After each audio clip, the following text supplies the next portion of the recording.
So, Chauncey, we were talking in the last segment that there's, increasing evidence. And I think at this point we've had multiple studies that indicate that to the extent that Donald Trump was able to win the election in 2016, and he won it insofar as,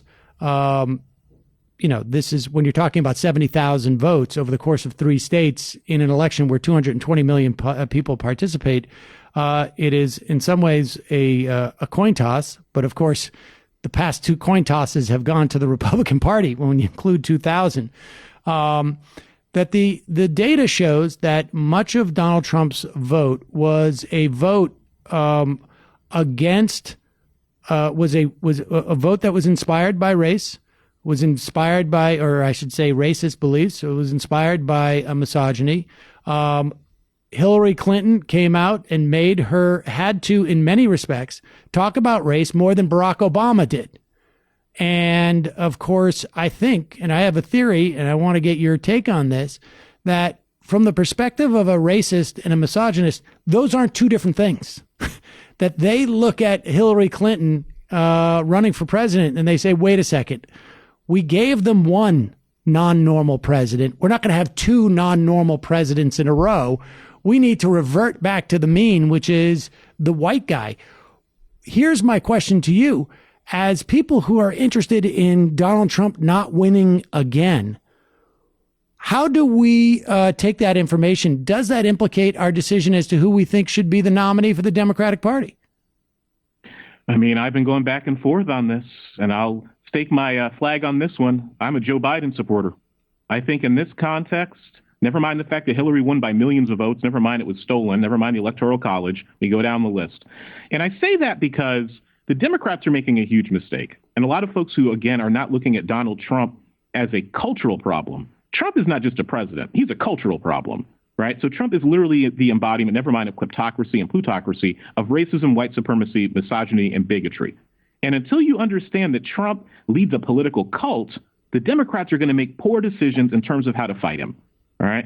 So I say in this context, to neutralize a lot of the ammo he's already going to have lying around, I think Joe Biden is probably the most practical candidate. I actually think he's probably going to be the one with the highest chance of winning, because in this context, we need a white man to take out another white man.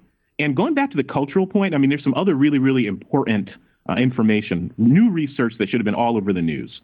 So there's some findings out there, new research article in Sociology Journal, which highlight how white Americans in this sample size, in terms of the research, when you actually prompt them with information about America's changing racial and ethnic demographics, and quote unquote browning of America, whatever you think about it, that they are less supportive of democracy if they are made to feel or believe or shown data that shows that white folks may not be the majority group.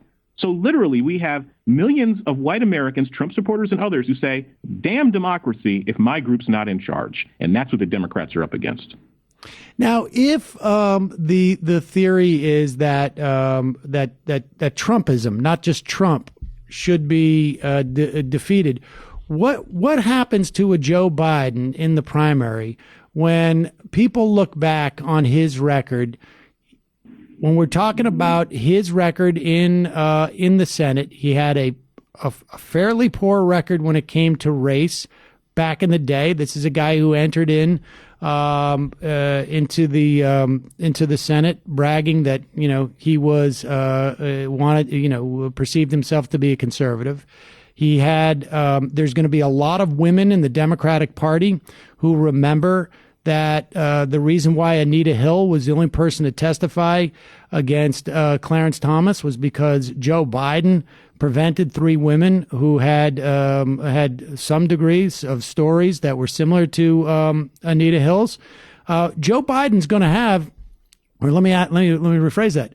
Do you think Joe Biden's going to have a problem that he needs to prove to the Democratic primary voters that those were that he doesn't have a problem in regards to women or in regards to race? I mean, it's one thing, you could serve with a vice president who's black. You can have a friend who is black, but I mean, if you're out there talking about busing back in the day, You don't necessarily have a long-term record on these issues. Biden, was talking about Barack Obama was a special candidate because he was so articulate, and phrased it in a way that a lot of people found to be a little bit dicey. What do you say in terms of Biden and his ability to get through the Democratic primary without addressing those things in a way that may trigger the same type of response that a Hillary Clinton did? Well, I mean, you're spot on there, especially Biden's comments about reparations. So certainly, like any other candidate, he's going to have a ton of baggage on these issues. So he's going to need to speak plainly and clearly. But here's the old puzzle, right, in terms of thinking about elections. So you're going to have your primary voters who are going to be keyed in. They're politically aware, right? They're by definition more invested in politics. They have higher levels of political knowledge. They're going to respond to one set of issues, right? So you have to pass that bar. But we need to have a candidate for the Democrats who can win the general election. And here's another complicating factor in terms of thinking about how do the Democrats position themselves against Donald Trump.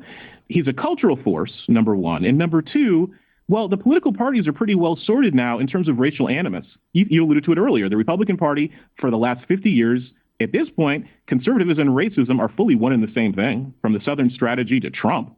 And we actually have a lot of good empirical data that shows that racially resentful and outright racist white voters, well, they're fully sorted into the Republican Party, right? So we're not going to get them. So don't worry about trying to get these white working class voters. So the issue becomes, how do we mobilize the base to have the turnout? Because, again, Hillary won by 3 million. How do we secure our voting and electoral system? But I do think, again, in the final analysis, the average voter, the general election, they're really not going to care about these issues in the same way that primary voters are. Well, when you look at, like, say, Wisconsin, right, and Michigan, and you had a depressed African-American turnout because they saw someone like Hillary Clinton, and they did not feel that she would address their issues.